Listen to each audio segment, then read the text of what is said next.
wazazi wenyewe sasa hivi hawajui jinsi ya kuwalea watoto, kwa sababu watoto wanajua sana kuliko wazazi. Katibu mkuu wa Jumuiya ya Wazazi CCM Taifa, Umoja wa Wazazi, Ali Hapi ameeleza mipango ya chama katika kusaidia wazazi namna nzuri ya kuwalea watoto katika zama hizi za kidigitali. Amesema hayo katika siku ya ufunguzi wa maadhimisho ya wiki ya wazazi kitaifa mkoa wa Mwanza yaliyofanyika katika uwanja wa CCM Kirumba, yakiwa na dhumuni la kuhamasisha wazazi kuwa na malezi bora kwa watoto, kwani ndio msingi wa taifa. Hapi amesema kama chama kina mpango wa kuwafundisha wazazi namna bora ya kuwalea watoto katika maadili ya Kitanzania ili kuendana na kasi ya mabadiliko ya kiteknolojia.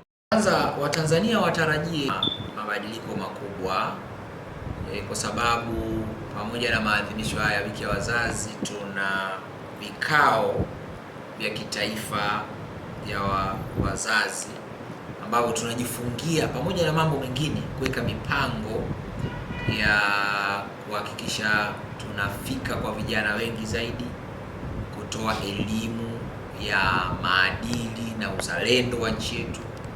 Lakini tumejipanga pia kuwafikia wazazi, kuwapa elimu namna gani wanaweza kuwalea watoto wa kidigitali, watoto wa zama za kidigitali, Gen Z, Gen Alpha. Wazazi wenyewe sasa hivi hawajui jinsi ya kuwalea watoto, kwa sababu watoto wanajua sana kuliko wazazi. Yaani mtoto kwenye mitandao huko anajua kuliko mzazi. Mzazi akiwa na shida kwenye simu anamwambia mtoto ndo amrekebishie. Sasa kuna mambo mengi sana kwenye ulimwengu huu wa kidigitali.